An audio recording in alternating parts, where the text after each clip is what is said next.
Welcome to Healthcare Connector, a podcast for amplifying the voices of women and people of color in healthcare. Hi, everyone. Welcome to another episode of the Healthcare Connector, where we are all about amplifying the voices of women and people of color who are doing interesting things in healthcare.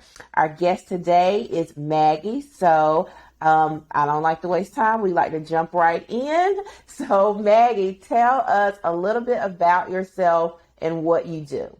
Absolutely. Thank you so much for having me on here. Mm-hmm. So I am Maggie Runyon. My background is as a labor and birth nurse, and I still do that per diem. And then I also, I kind of view myself as a birth educator advocate. I run a nonprofit, BIRTH Partners, that is focused on creating more inclusive and collaborative communities for birth workers, birth professionals, as we navigate providing better care. So that's where I spend a lot of my professional energy now. Okay, so let's talk a little bit about your journey to get to this point. Can you share like educational background and the journey to get to right here, just in case we have listeners who want to know how they get to do what you're doing? Absolutely, sure. So I earned my Bachelor's of Science in Nursing, went through 4 years of college, included, regular science classes, all that jazz, learning how to be a nurse, clinicals, etc. And then I was actually in the Army for 4 years. I did ROTC during college. So then I worked for 4 years as an Army nurse, and I did a variety of things during that. I spent a year caring for wounded warriors who were coming back from Iraq and Afghanistan, which was really meaningful and also really intense work. And I had known for a while that I wanted to move into the perinatal healthcare space. So I then had the opportunity through the Army to train as a labor and delivery nurse. So I got to go live in Hawaii for 4 months and soak up a lot of sunshine and good vibes while learning how to better take care of folks during birth. And then I worked as a nurse at I've been able to work at a couple different facilities. I've worked at tiny community hospitals where we kind of did like responsible for everything. I've worked in major medical centers where we had a lot more support, but then also saw a lot more kind of high risk situations. And now I work at a community hospital that lets me kind of get the best of both worlds. I've done a lot of like childbirth education and lactation support, prenatal yoga, had dipped my toes into lots of different kind of the extras within this space as I've kind of figured out how to best care for folks during birth and really meet them where they're at. So, and now I'm here. Wow. So you're actually the second person that I've interviewed today that has been in the military. How would you say, how did the military like prepare you, or what lessons did you learn from being in the military that you still use today in this healthcare career? Yeah. It's so interesting. I don't know. Mixed feelings is probably like a hard thing to say today. It probably feels a little bit like cliched, but I feel like I learned so much from my experience going through ROTC during nursing school. I think that taught me a lot in terms of time management and also really focusing on like, what do I want to accomplish now? What are my goals, and reaching towards that. So I feel like that has been a major foundation in terms of just how I've like approached work and professional work-life balance stuff. I think being in the military, it's complicated. It's hard. You're dealing with, you're part of a really large organization that's doing stuff that you're not really, you're not in charge of. And so I also think that prepared me for just working in healthcare, where you're working for a hospital that has their policies, they have their things they're doing. And it is very much expected in most facilities that you're just going with whatever they're saying. And so, I think in that way I got comfortable with that. I feel like as I transitioned out of the military, I have found perhaps more opportunities to push back, to speak out a little bit more that I didn't feel maybe as comfortable doing, or maybe just hadn't really kind of found like my voice yet, just at that career as a nurse. So I think it's prepared me a lot. And I don't want to make it seem like it was a negative thing. I loved my time serving in the military, especially because of like the connections I got to have with people. So many of my really, really close friends still to this day, and several of the people who I met in the military helped me become the nonprofit board for BIRTH Partners. And so the relationships I met there are crucial, and they're hard to match. Definitely. So tell us a little bit about the nonprofit and what made you, because that's hard, like starting a nonprofit, running a nonprofit, that's not easy. So what made you want to start the nonprofit, and what exactly does the nonprofit do? Sure. So, yeah, it is hard, and perhaps naive me a couple of years ago didn't know quite how hard it was. But, I think as I kind of had worked through this journey of being a nurse and then always kind of doing something else on the side, I was always kind of forming a community group, offering a support group, teaching classes, doing something. I always wanted the opportunity to have more connections with the people who are, in my community, both as, healthcare providers and especially connecting with the clients, parents, people who are having their babies. And I found that, as I worked through that, I, for a while, had kind of like a for-profit business. And I put that very heavily in air quotes because I realized about myself, I am not good at that piece of it. I had a hard time kind of aligning what I was offering with getting the value out there, charging people money for it. It was that piece of it always felt hard. I always felt like there was someone else who needed something. And so, okay, maybe I don't have to charge you for this. I could just do this for free. And so part of that as a background made me realize okay, I want to have a business that, and I think many businesses are, for purpose. The finances and all that piece behind it, whether you're for-profit or nonprofit, it's tax stuff. Every business needs money to operate, sure. But as I kind of kept working through all this, I started to really feel like I was pulled towards a nonprofit space because I wanted to be able to feel like I could focus what our organization was doing on impact versus worrying about the bottom line. And so again, nonprofits also have to have money to function, but I was able to kind of just tweak a little bit of how I was looking at it. And so that was really inspired. I went to a conference back in 2019, the Evidence-Based Birth Podcast, which is a conference. They have a podcast, and Dr. Rebecca Jagger has written books about birth care and calling out a lot of the holes we have in it and really focusing on research-based. These are what, is recommended. And so going and being in that space with so many people who were really passionate about birth care and providing better for folks and really aligning care practices with what actually makes sense, both on, emotional, physical, all the way across. I realized yes, this is the space I want to be in. I want to be working with people, across all scopes. I think it's very easy in life, and especially, healthcare, to be really siloed into what you're doing. So I'm a nurse, so I'm mostly hanging out with a lot of other nurses.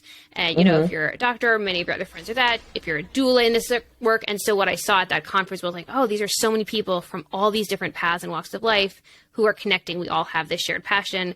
How can I get more of that? And so when we went to form it, that was really my goal, was how can this be really collaborative? How can it reach across the disciplines that serve folks during birth and really make sure that we're hitting all of those points and having conversations that bring us together, bring us out of those silos, and try to start kind of challenging some of the stuff that we all see in our individual stuff.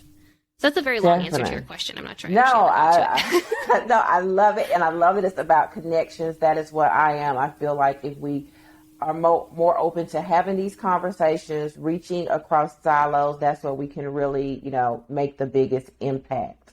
I think my next question for you, so have the biggest impact and dispel some of the misconceptions. What do you think is a misconception that people have about what you do in healthcare, labor delivery, nonprofit? What do you think is something that people don't know? Yeah. So I would say probably first hitting the labor and delivery piece. I think people think it's all just good times, right? You're a labor delivery nurse, you get to just cuddle babies all day. Yes and no. That's actually a much smaller portion of my day. I love that portion. Oh, wow. I love a good baby snuggle, but way more of it is really, it should be about helping to guide people through what is a pivotal transformation in their life. Whether this is your first baby or it's your 15th, this is changing your family dynamic. There is also it's a major event in a hospital setting, and not everyone is comfortable in hospital settings. So you're working through a lot of kind of difficult situations there. One of the big things I've been working with in my personal practice and, professionally is really looking for trauma-informed care to be a piece of every single healthcare interaction we have. So we as nurses have to be so aware of what someone's coming in with, what they could potentially be coming in with that they haven't disclosed with us, because why would they tell us? We're a stranger. We have to really create this container to hold space for all of these complexities here. And then once we've done that, we're also, protecting against, we're watching out for risks, anything that, could be going wrong. Sure. All of that stuff, the medical kind of, nursing school piece of it that, I prepared for in that sense. And then yes, once that's all done, boom, we get to like meet a brand new person or two, and that's fabulous. And I love that piece of it. But, you know, we're also walking people through really hard situations that were unexpected. We are with people in the happiest moments of their lives, and we're with them in the absolute darkest parts of it too. So it's, you know, it's a very emotionally heavy job. And then I feel like on the nonprofit side, I think for myself, when I looked at nonprofit, it felt like, sure, you just like get people to give you some money so you can go do good stuff, right? Like who doesn't love that idea, you know?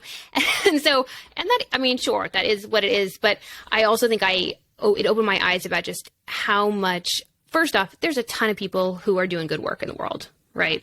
So in some ways it ends up being like kind of a competitive space, you know? And so I think part of that is like, how do you form connections with or there are organizations who are already doing this great work? How do you pull all of that stuff together? Because there is enough for everyone. There is enough money in the world for us to do so much better by each other. And so when we come together, when we pull all our resources together, we can accomplish a lot more. And so I think I have learned a lot more about partnerships and what that looks like as I've kind of like navigated the space. And I think that's, so what you just said about there's enough money out there for everyone, enough service. I think that's true in nonprofit and in business. I think a lot of times people will, you know, have an idea or want to work on something and they'll say, oh, well, this person is already doing it, so it doesn't make sense for me to do it. But you may have a slightly different approach, or you may be able to collaborate with someone on that as well. So I commend you for still like moving forward and doing this work. What is a challenge that you've had in launching this nonprofit or doing your work, and then how did you get through that challenge? Gosh, let me count the ways, right? So I think, you know, I think with starting something new like this, I was lucky as we were starting the nonprofit, I got to take a course through UPenn that's all about social impact and kind of bringing a project to life through that. So doing that course at the same time as this was really ramping up, which was the beginning of 2020, was actually really helpful for working through many of like the stumbling blocks just as you're figuring things out. There's kind of like the logistical side of starting up, you know, the nonprofit, which just as someone who hadn't operated in this space, just was a lot of reading, a lot of Googling, a lot of, you know, talking to folks. And then I think finding our space is something we're still doing. You know, we're almost 2 years old now, which has been like a funny 2 years because most of it's been in like pandemic land. So time is very different. But so it's been, I think we're still kind of like finding our footing. I will say one program we started out with a podcast for our organization just as a way to like, okay, how do we have conversations with people? How do we bring some of these issues to the forefront and engage with this community who, you know, I love to talk and dig into all these things. So we started with that, and then that was in January of 2020. We launched that. And so then March came and like, woo, everything happened. Yeah, everything. So as we were kind of find like, oh, shoot, we had thought about starting an education program. We were kind of figuring out what's happened. The pandemic hits and we thought like, oh, wow, we need to really somehow be in this space and supporting folks better through the pandemic, because I was completely changing how birth care looked in terms of hospital healthcare restrictions, a lot of just challenges with visitations and getting in your medical care. Like there was just so much going on in those first few months that we kind of jumped into it with, you know, talking to a lot of people. There were a lot of us involved in this conversation, but we jumped into the idea of like a doula program. Maybe that would be helpful to get people like non-clinical support for their birth, because we know there's so many financial challenges happening right now. We know people don't have support at the bedside because so many visitation policies are limited. Like what if there was someone they could call, a virtual doula who's going to like help walk them through this? And so, you know, we kind of jumped into launching that. And then we were kind of surprised, and part of it could have been like a marketing failure on our part, but, you know, we were just kind of surprised, like, it was kind of crickets. We were like, we have resources. Like we have these amazing doulas who are here, who are ready to provide support. We have the funding we need for this program. Like pregnant folks, just let us know you need us and come in. Yeah. And we had some, we were able to serve families through this, but it just did not take off in the way that we were expecting it to. So part of that was just realizing like, okay, maybe this isn't the season for this. Maybe it's not best for our, you know, organization. Like we have so much passion and eagerness to like get in there and make an impact, but this isn't what we do. So, you know, there are other organizations who really focus, you know, on this, and great. How can we better support them? How can we pivot to align, these resources with other organizations who maybe already have a little bit more of like a foothold in the industry? And so I think that's something that I'm sure this is going to continue to come up as we keep trying to brainstorm, okay, what's the way to make an impact? And then realizing, okay, is that our lane? Should we be the ones doing this work? Is that the best use of the resources, both, talent, time, people that we have, money, and kind of going from there. How have you all gotten out and spread the word? Because I think a lot of times people may not know what doulas are, or they think that doulas are only for people that have really great insurance or have a lot of money. I know the very first time, my oldest is 13. Okay. 13 years ago, I knew nothing about a doula. I feel like it's a little bit more well known now, but there's still a lot of people in communities that don't know what a doula does. So how have y'all spread the word about the service? Yeah, and I think it's interesting. I totally agree with you. I think doulas in the last, 5-10 years have become much more mainstream. They've at least known someone who had a doula. They have a vague idea. I think a lot of people confuse it with being a midwife. They're completely different, skill sets. There are certainly people who do both, but they're utilizing, a very different education training background. So yeah, I feel like so much of what we've done, and part of that is, again, nature of pandemic, has been online outreach through social media, which is pros and cons, right? I think it's amazing. We have this ability to literally connect with around the world at the touch of our fingertips, right? And so it does help us to get more information out there, but there's also then opportunity for misinformation runs rampant. And it's hard to, there is so much noise. It is hard to cut through that sometimes, right? To get your message out there and explain what you're doing and why it's different. And so for listeners who don't know, a doula is a non-medical, non-clinical labor support. So in their role is really to support the birthing person through the process. They typically have a couple meetings with them throughout their pregnancy. They get to know them, their partner, the rest of their family, understand what their birth goals are. What are they hoping for? What kind of support do they think they need?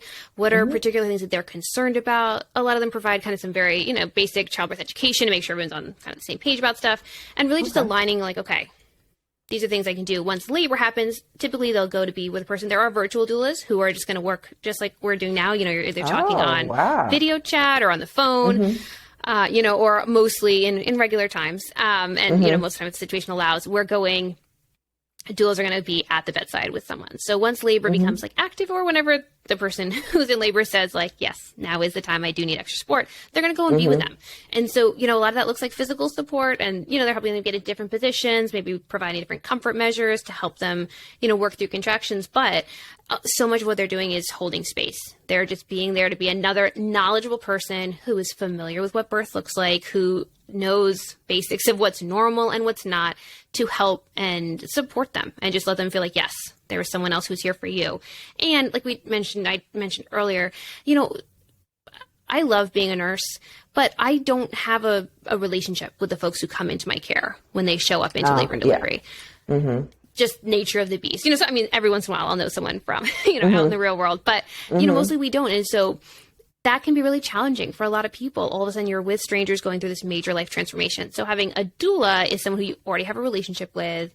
They're going to be with you all the way through. And it just helps people to feel a little bit more kind of grounded. They know someone else who knows what they want, and that they're able to kind of work through it better. So I love it. I thank you for explaining that. I like that they hold space, because I know, for anyone that's had a kid, or at least for me, when I had a kid, I felt like so much of the attention was on the baby that's about to come. And so having someone there that is there to support you and hold space for you, I think it's major. When did you first become passionate about not just being in labor and delivery, but, adding on this other component of it? Yeah, it's hard to look back and pinpoint. I will say, I think probably when I had been a labor delivery nurse for around a year or so, I just felt I was feeling there were some holes, there were some gaps in the ways that I was showing up for my patients. you know, Okay. like I wanted to be doing more. And at the time I was still in the Army, I worked in a very small community hospital. And so what was great is that we, you know, most people like lived on the base. So we had a very like insular local community. So a friend of mine, who was another one of the nurses there, we started a community group, and we mostly based it around like lactation, feeding, support for babies, because we found like, okay, there's just kind of this like hole that's happening there. And so through doing that work, so that was probably 2012, I think we started that.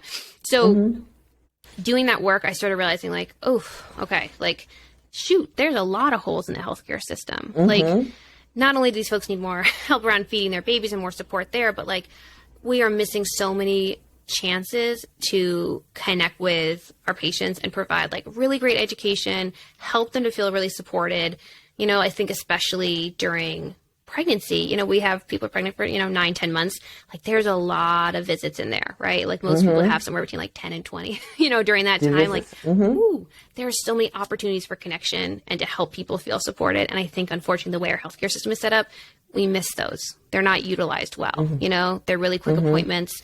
And that's not on the fault of, you know, the providers who are running the appointments. It's just like the reality of healthcare reimbursement and insurance, and the way schedules are packed. It's just really hard to find enough time. And so as I kept working with folks kind of navigating that journey, I'm feeling like, okay, I really want to see all of these voices, all these people I'm talking to about these issues.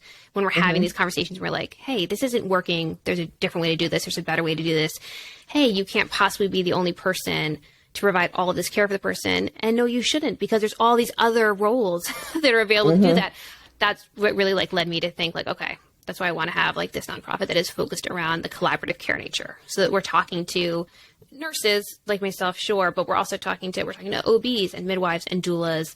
We're talking to lactation consultants and pelvic floor therapists. And, you know, I mean, like the list goes on of all these people who are available.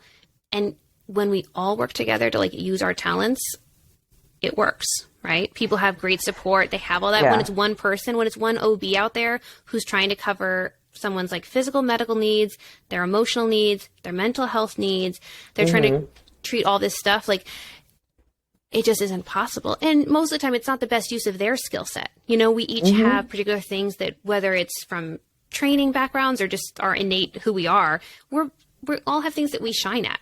You know, I think a lot of times in healthcare, we're kind of forced into like doing everything, just get it done. And I think I see it a lot for nurses. Like if there's anything gets cut, if a support service gets cut, it's like, oh, well, that's fine. The nurse will just do that. Well, shoot, I mean, I can, but I'm not going to do it as well as someone who like that's their calling in life. Yeah, so exactly. I think healthcare is quick to like try to cut costs and cut corners by making us fill multiple roles. And patient care is so much better when we actually are just able to be in our lane, all working together collaboratively. Yeah. So what it sounds like this is doing is really an interdisciplinary care approach just for people who are for pregnant, which I feel like should be, like, why haven't we always been doing this? Because we've been doing interdisciplinary care for like chronic disease management and things like that. And so it's the same concept, bringing all those people in together for the betterment of the patient. So, and like you said, it's allowing everybody to work at their expertise and fill in some of those gaps. So I love it. What are you most proud about in your business, in the nonprofit? Shoot. Oh, that's hard. I mean, I guess ultimately, and this sounds like cheesy, but I'm just really proud of like the community we've had. Like I am really excited by the people who have joined us, the guests we have had to come on to the podcast and like share about their work. Like it just means a lot to me that so many people have said like, yes, I want to be a part of these conversations. I want to put myself out there and like dig into this hard stuff, because so much of what we talk about on the podcast is like, where are the goals? Like the goals, where are the gaps? Where are the holes? Where are the things we need to fill in? What do we need to do better? Where are our biases showing up? Like, so we are digging in deep to try to figure out like, where are the problems? And then, okay, where do we go from here? And so I'm really thrilled by how many people have been willing to like jump in and do that messy work with us. And then this year we launched 2 new programs that I am like super excited about. We have our evidence-based birth, childbirth imperative program. And so that is where we have partnered up with several evidence-based birth instructors who identify as Black or Brown, and they are bringing childbirth education from evidence-based birth to members of their community. So we are able to fully fund those. So we know that there are major disparities in perinatal outcomes in terms of maternal morbidity and mortality. And unfortunately, there is those are racism driven, and we see it time and time again. And so, we know that there is a huge piece of that falls on providers, educating ourselves, learning about our biases, getting rid of folks who are racist and who are not providing appropriate care.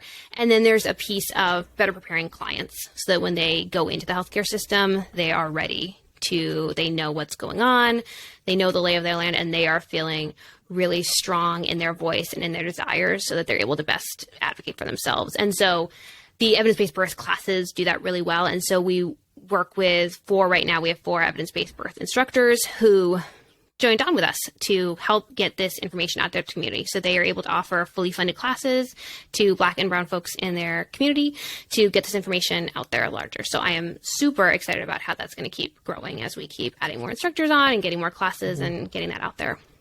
So I love that you're doing that, because I feel like, especially like in the last year or so, everyone has been talking about maternal health, especially for people of color and those disparities. But there's just been like a lot of talk, a ton of research. I mean, if you go into any like database and type in, maternal, child, and racism, you get a ton of things.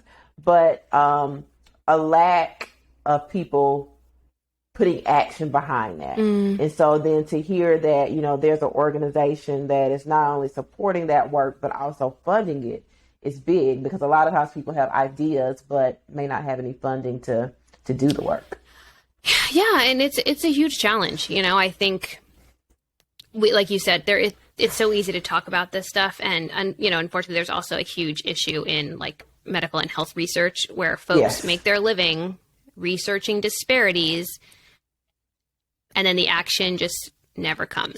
And so I feel like you said, at this point, we know the issue. It is well documented. We do not need any more studies. We need to dig in on the recommendations of folks who've been doing this work, who are involved in their communities, who are saying this is what they need. And so, as a white woman, I also always want to be really conscious of like my role in all this and how can I use my privilege to support folks. And so that was when we were doing this.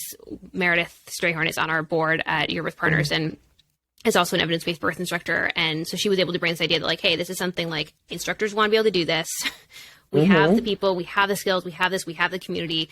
We just need funding. And that was where then it felt like our organization was able to step in and be like, great, we have funding. And so we were actually able to move some of the funding that we had earmarked for that doula project that didn't get off the ground, move it over there. Because like, great, this is even better. We have something, we have a place to use this funds that's really going to also still meet people where they're at and help families.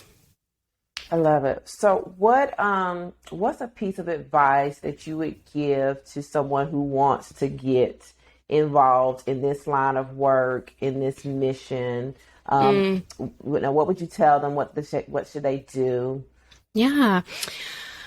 I think if you are someone who feels called to like birth work generally, I would spend a little bit of time like considering what that means to you. Where do you feel? Why do you want to? Because first off, so many of us join it because we think like, of course, families, babies, cute, fun, and it is, but it's so much more than that. And so I think a lot of times people will experience something with healthcare or with their own birth that makes them think like, shoot, either that was great and I want to be a part of that magic, or that was terrible and I need to make sure that never happens to anyone else. So I need to get in there and make it better. So, I think sitting with those feelings a little bit and figuring out like, okay, where do you fit in this work? If you are already a healthcare worker, you're already a nurse, a doctor, like you're already kind of in there, there's a lot of obviously like known paths for how to kind of move towards that. I think if you are someone who's out there who's like thinking about this, considering what you want your role to be with people could help you really find that, like, so you really want to support people more emotionally. Great. Does that mean like a doula role would be helpful for you? There's a lot of great doula training organizations out there. Is it something more that you're thinking like, okay, I want to be more involved in like the mental health support thing. So maybe you're thinking you want to go like therapy, social worker. Like there are so many pieces of it. You're thinking you want to be like me and you want to have a little bit of everything. But you're also going to be really thinking about like kind of the physiology side of things. You're working a lot with like anatomy and medications and doing all that nursing piece of it as well. I think there's like I said, there's probably just a big misconception about like what it means to be involved in healthcare right now. And I think the impact of the pandemic, certainly we've seen like a surge actually in folks who are applying to medical school and nursing school, because I think some people are feeling really drawn to like be a part of something bigger than themselves. And at the same time, we're having huge issues with folks leaving healthcare who are already in. So we have a lot of growth to do in healthcare in terms of how we are showing up for our patients and how we show up for each other, and I think I touched on it earlier, but trauma-informed care is like a huge piece of that. And so I think if you are someone who's considering healthcare right now, I really would recommend you to look into like, what does trauma-informed care mean? Does that resonate with you? And is that something you think you can bring into the healthcare space? Because that is what we need more of.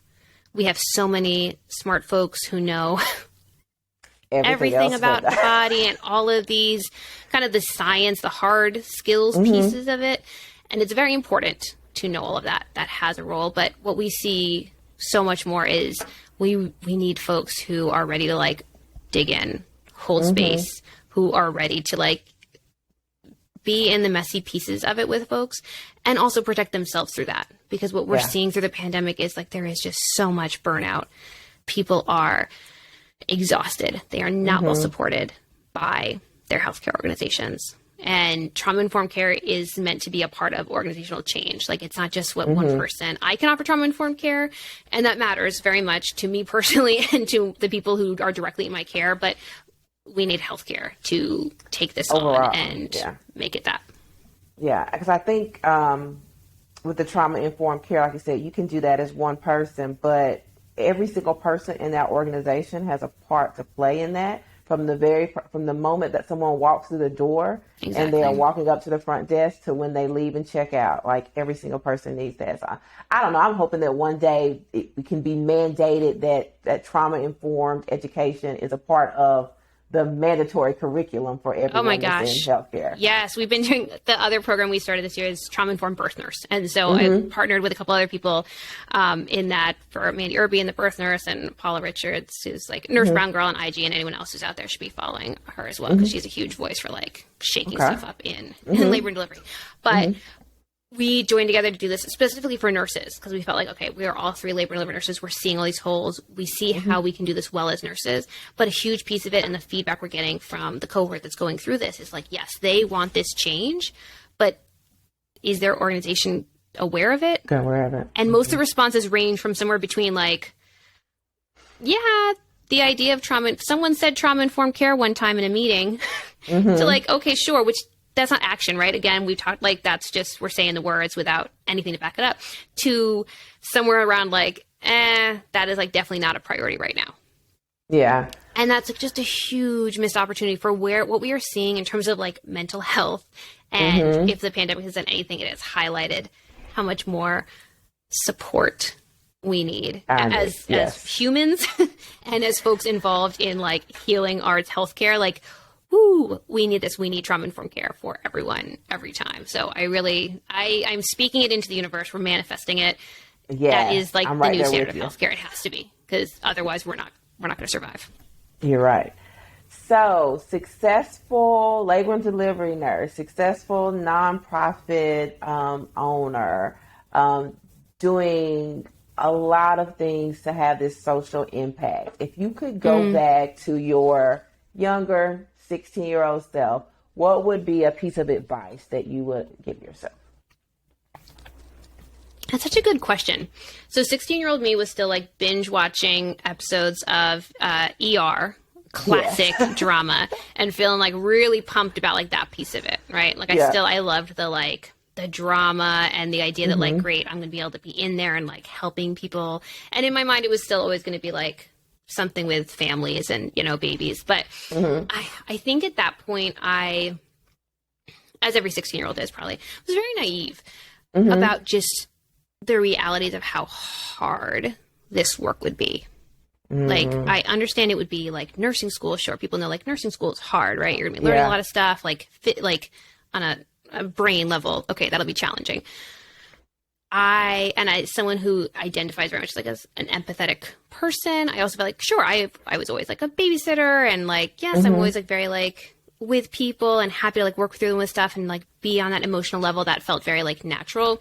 I don't think I realized how mentally challenging it would be to be in healthcare when things aren't playing out the way that they should. Both in like something terrible has happened to your patient and it is out of your power to fix it, and in like the bigger scheme in terms of like, wow, it's a dumpster fire. What are we doing here, folks? Like, and it's it. And there's kind of just like crickets sometimes because it's not just, you know, even in places I've worked that have great leadership, like we're at a challenging point in healthcare. So I think I would tell 16-year-old me to like keep pushing and to also be prepared for work on self-care practices earlier, be more aware of your own mental health and your fortitude for like showing up in this work the way that you like want and need to be to feel good about it. And to keep pushing through. It's all worth it. I love it. I love it. So gave advice to the 16-year-old you. Let's speed forward 5-10 years. Where is Maggie? Where is your birth partners going to be? Oh, yes. Like future visioning it's like fun and also scary, right? Right. So, yeah, I mean, I hope and pray that we just continue to be able to be a voice for bringing folks together within birth care.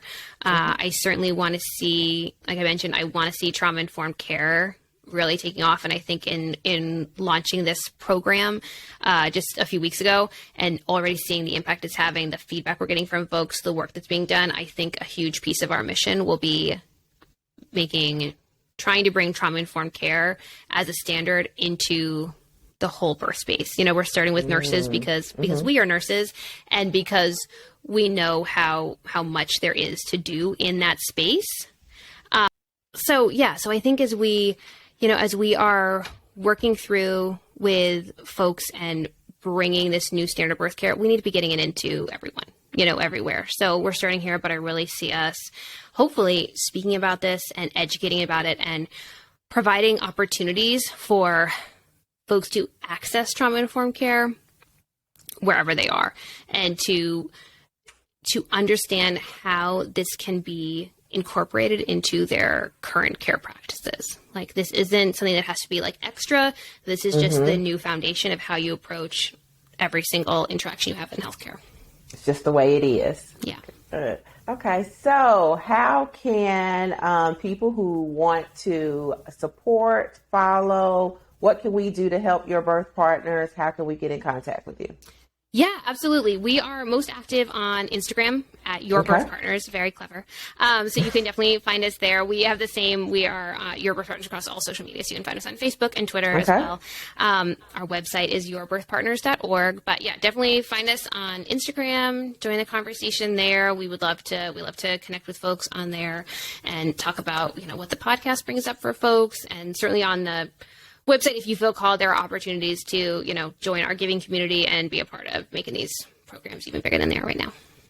Thank you. Thank you so much for being on the show, you all. Please make sure you go to the website. I love it when we get to meet with someone who is not just all talk, like they're actually out there doing the work. And so I love it, especially when it comes to maternal health. So thank you so much for being on the show, and you all make sure you catch this episode and the next one. Oh, thank you so much for letting me share my story. I appreciate it. Thank you.